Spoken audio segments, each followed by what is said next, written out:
नमस्कार, स्वागत है आप सभी का फर्स्ट न्यूज में। आप सभी के साथ मैं हूं पायल। आइए आपको दिखाते हैं 16वां लोकसभा आम चुनाव पर एक खास रिपोर्ट।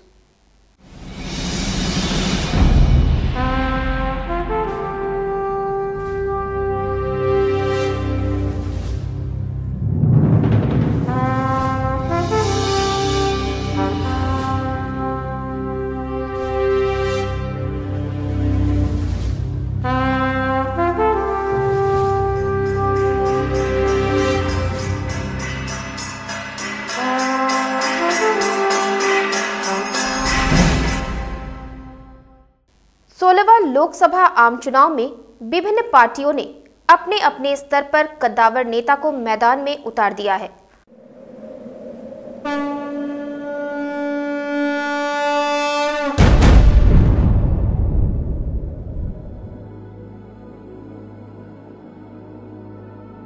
मतदाता प्रत्याशियों के सपनीले बहकावे में शतरंज की राजनीति बिसात पर गोटियां खेलना शुरू कर चुके हैं। मात्र एक माह में वह फैसला सामने आ जाएगा जो शतरंज की बिसात पर माहिर खिलाड़ी राजा को घेरकर अपनी जीत का परचम लहरा देगा और प्यादे सपने टूटने के बाद मुंह देखते रह जाएंगे।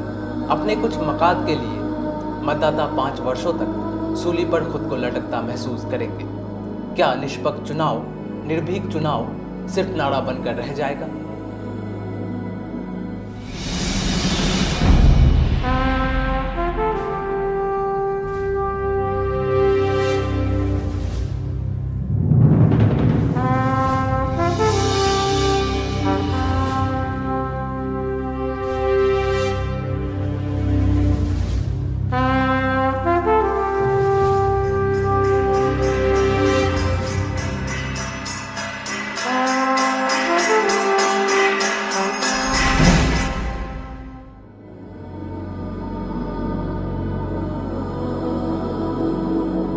आइए हम आपको ले चलते हैं उस मोहल्ले गांव में जहां विकास के नाम पर मासूम अनपढ़ मतदाताओं को ठगा गया है। मुख्यालय से मात्र 2 किलोमीटर दूर और सहायक थाने से कुछ दूर मुस्लिम बहुल क्षेत्र खजांची हाट लाइन बाजार के पास स्थित माधोपाड़ा लूट मोहल्ला इलाका, जिसे 2 दशकों पूर्व पूर्णिया के विधायक स्वर्गीय अजीत सरकार ने भूमिहीन गरीबों को बसाया था।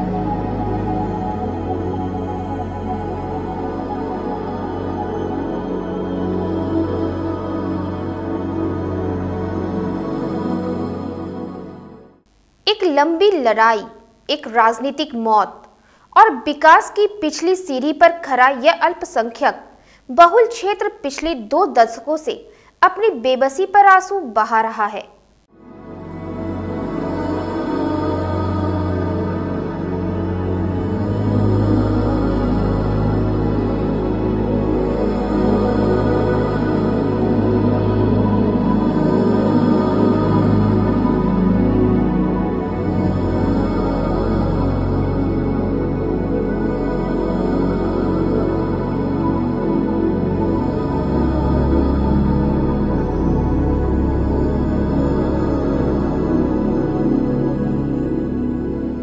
आज तक कोई सांसद, कोई उनका प्रतिनिधि यहाँ पे आया है? नहीं आया है सर। कौन सांसद कौन है वो पता है? पप्पू सिंह। पप्पू सिंह सांसद जी। कितने सालों से आप यहाँ रह रहे हैं? हम 20 साल से हैं सर। 20 साल से कोई नहीं आया? कोई नहीं आया सर।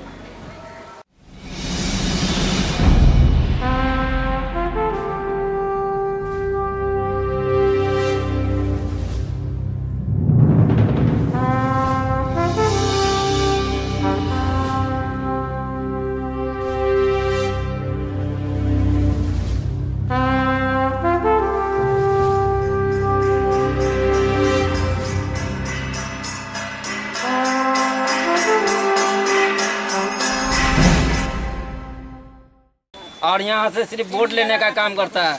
हम लोग के पास आता है नेता लोग, हम लोग को बोलता है वोट दो। यहाँ विकास का कोई काम नहीं है। बहुत ऐसा नेता आया।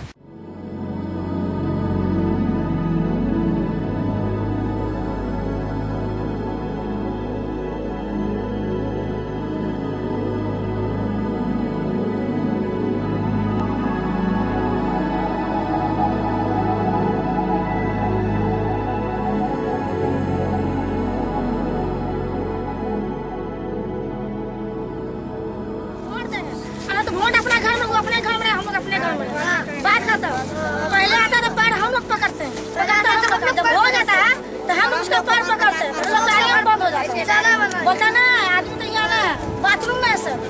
हम लोग दूसरा उम्मीदवार चुनेंगे। वोट देंगे। वोट देंगे।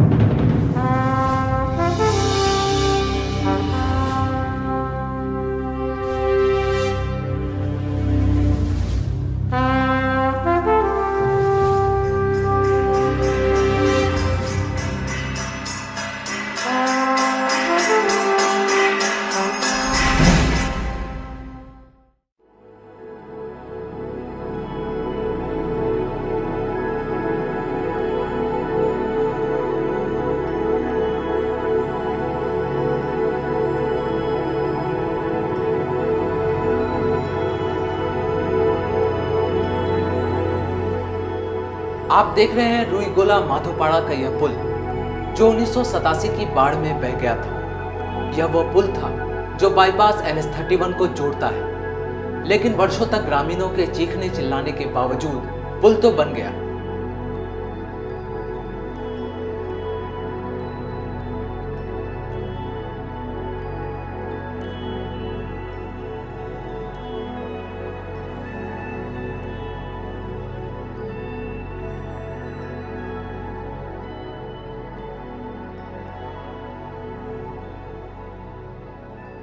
आखिर क्यों?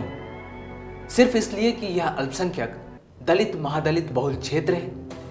भाजपा के कद्दावर नेता ने वेदना प्रदर्शन कर जदयू गठबंधन सरकार को बताया जरूर कि विकास नहीं हो रहा है। राज्य सरकार ग्रामीण और अल्पसंख्यक दलित महादलित के दर्द को महसूस नहीं कर रही है। लेकिन एक अहम प्रश्न यह भी खड़ा होता है कि आखिर क्यों अल्पसंख्यक बहुल क्षेत्र की उपेक्षा की जाती रही है। और बच्चे का जूता हाथ में लेके तब वहाँ पे जाना होता है, तब जूता पहना के स्कूल भेजते हैं। इतना पानी लग जाता है कि क्या बताए, पूरा नाला का पानी नहीं, घर घर पानी का दिक्कत है। जब आता है वोटर लेने का टाइम तब संसद आता है, उसके बाद चुप। पिछले 10 वर्षों से एक दिन भी हमारे सांसद अल्पसंख्यकों की वेदना महसूस करने हमारे क्षेत्र में नहीं आए और ना ही भाजपा के वर्तमान विधायक ने इस क्षेत्र की सुध लेने की कोशिश की। कभी तो आकर कहा होता हम आपके साथ हैं।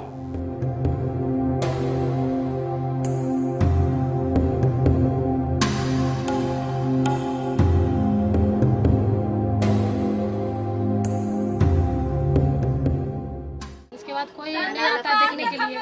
और कौन सांसद है कौन नेता हम लोग आज तक देखे नहीं कि कहाँ से आता है कहाँ चला जाता है। 5 साल में कोई भी कूड़ा पैसा लगा के हम लोग कूड़ा फेंकवाते हैं यहाँ से। सभी को इकट्ठा करते हैं चंदा, तब कूड़ा फेंकवाते हैं। नहीं तो कूड़ा भी वैसे ही चढ़ते रहता है, फेंकते रहता है, वो बदखोम आते रहता है, इधर से उधर करते रहता है। वोट डालती हैं आप? डालते तो है। सबसे बड़ा आम चुनाव, लोकसभा आम चुनाव शुरू होने वाला है। समस्याएं बहुत हैं, बिजली से लेके पानी तक, रोड से लेके कूड़े तक। लोगों में आक्रोश भी। पहले राजद सरकार, फिर जदयू और भाजपा गठबंधन। नमो की लहर इसमें कितना तक काम कर पाएगी, ये एक अहम सवाल बना हुआ है।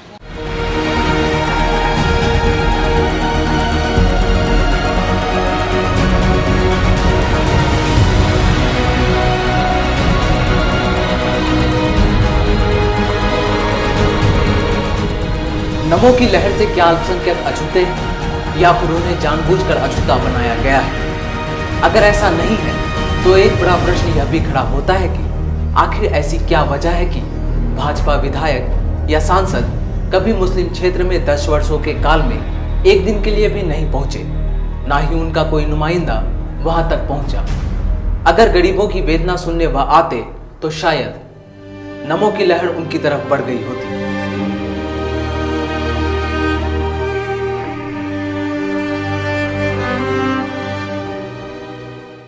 जनता के लिए जनता के द्वारा चुनी गई सरकार, लोकसभा आम चुनाव सामने है। अब क्या कुछ होगा? नमो की लहर क्या कुछ काम कर पाएगी या फिर से वही सरकार? क्या कुछ काम क्षेत्र में हो पाएगा? ये एक अहम मुद्दा है, सवाल है। कैमरामैन प्रदीप के साथ मिनहास खान की रिपोर्ट। आप देखते रहिए फर्स्ट न्यूज़, अपना शहर अपनी आवाज़।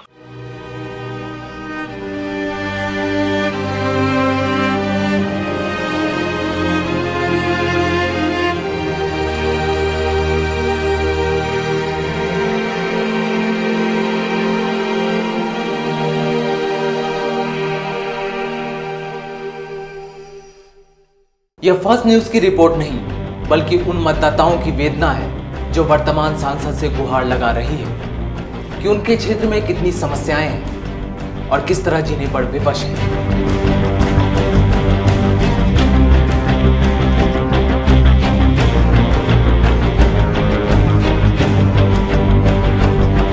यह बातें दलित, महादलित आदिवासियों के वह समुदाय भी कहते हैं। मतदान से पहले कोई नहीं आता हमारे घर। मतदाता यह भी कहते हैं पूर्व सांसद पप्पू यादव ने भी इस समुदाय के लिए कुछ भी नहीं किया, लेकिन मुलाकातें सबसे की, दर्द उसने सबका सुना। यह अलग बात है, मरहम नहीं लगाया।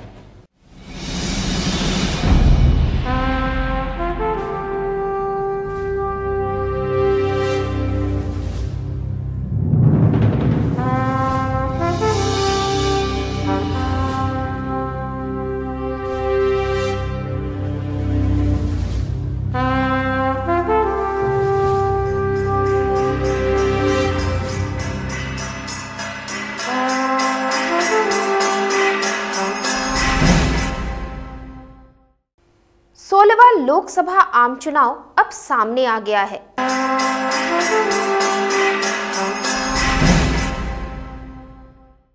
जमाना बदल गया है, लेकिन नेताओं की चाल वही पुरानी है।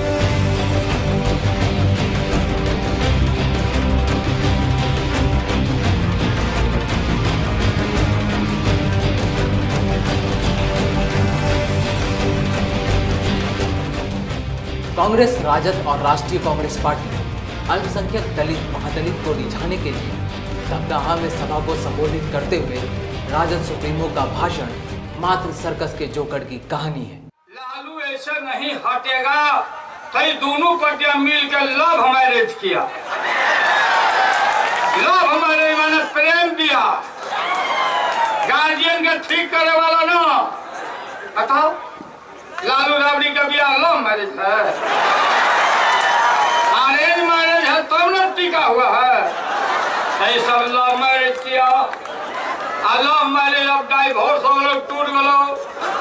अब चारों तो छटपटाई थो नीतीश कुमार, बोलता कि बीजेपी हमको निकाल दिया। तो हम देहात में बोलते थे कि एगो छौड़ी बुला की आज इन्हें देखे दही चूड़ा वही जाके हुलो की। सब खत्म बना है रे भाई।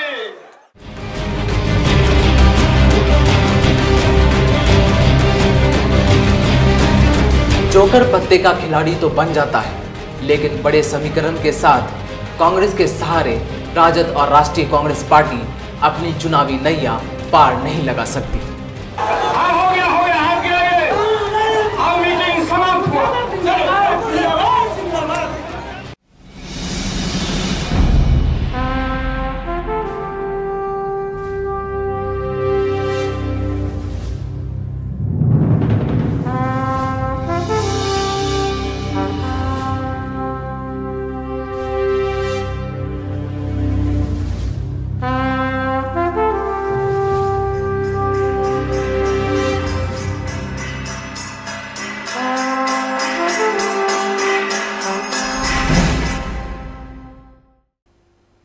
कोसी स्नातक चुनाव में कांग्रेस, राजद ने अपना हर्ष देख लिया है। भाजपा ने बाजी जरूर मार लिया है, लेकिन लोकसभा चुनाव में समीकरण का कुछ और खेल अभी बाकी है।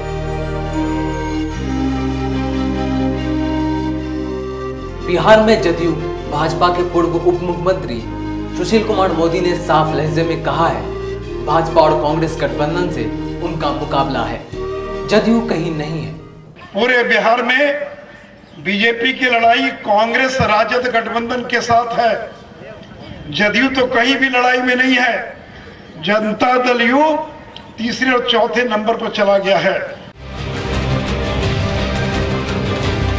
बिहार में भाजपा के पूर्व उप मुख्यमंत्री सुशील कुमार मोदी ने कहा कि उनका मुकाबला कांग्रेस और राजद से है।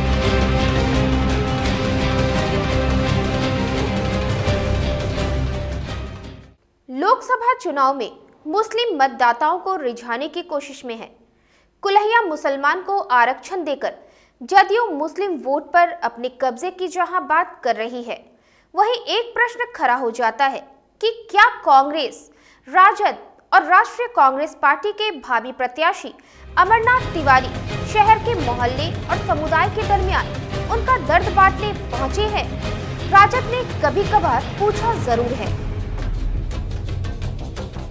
लेकिन राष्ट्रीय कांग्रेस पार्टी के कद्दावर नेता तारिक अनवर कभी इस मोहल्ले की ओर नहीं मुड़े और ना ही पूर्व विधायक गुलाम हुसैन ने कभी उन लोगों की मिजाज पोरसी की जो गरीबों की दहलीज पर खड़े होकर अपने नुमाइंदों को आवाज देते रहे हैं। ऐसे कांग्रेस राजद गठबंधन को पूर्णिया लोकसभा चुनाव में मतदाता उनकी कितनी मदद करेंगे, यह अपने आप में एक यक्ष प्रश्न है।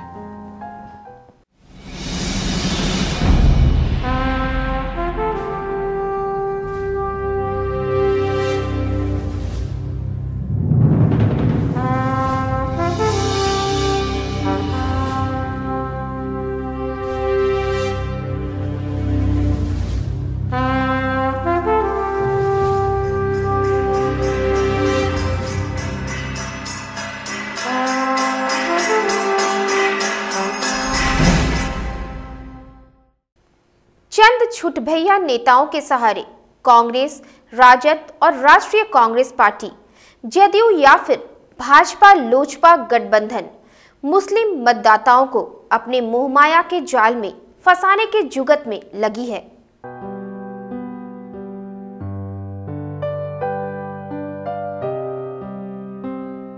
उनका यह दावा गलत है कि भाजपा के हाई प्रोफाइल नेताओं ने मुस्लिम मतदाताओं को उन तक पहुंचने नहीं दिया, लेकिन जिनके पास जनप्रतिनिधि पहुंचे उन्होंने उनके मशाइल को कहां तक आसान किया। गरीबी, बेबसी, बेरोजगारी और भूख को दूर करने का नारा आजादी के 66 वर्षों बाद भी आज समुद्र में खड़े मस्तूल की तरह मुंह बाए खड़ा है और पूछ रहा है कब तक हालात ऐसे ही रहेंगे।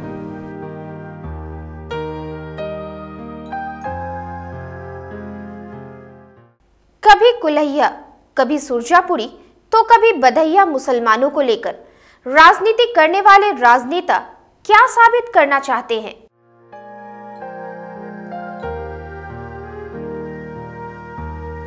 यह तमाम बातें सच है जिसे खुद को बचाया या छुपाया नहीं जा सकता। कोई आंसू बहाकर तो कोई कुल्हैया बिरादरी को आरक्षण तो कोई वेदना प्रदर्शन कर यह बताने की कोशिश में लगा है कि हम ही एकमात्र आपके तारणहार हैं। क्या जिले की सच्चाई इन्हीं चंद सवालों में है?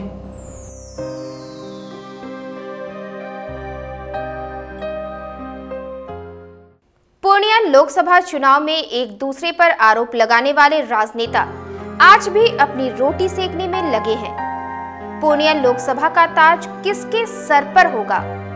कौन होगा हमारा तारणहार और कौन सुनेगा हमारी वेदना? इन सवालों में उलझे हैं मतदाता। उलझनों के इस दौर में वह मतदाता अपना पत्ता नहीं खोल रहे हैं जो वेदना की चिता पर जलकर राख हो चुके हैं।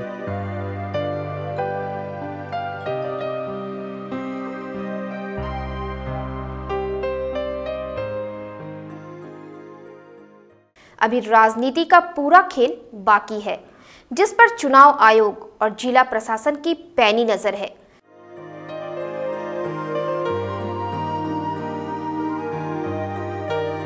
कहते हैं क्रिकेट अनिश्चितताओं का खेल है, राजनीति उससे परे है। कौन होगा मुकद्दर का सिकंदर? देखते रहिए फर्स्ट न्यूज, अपना शहर, अपनी आवाज।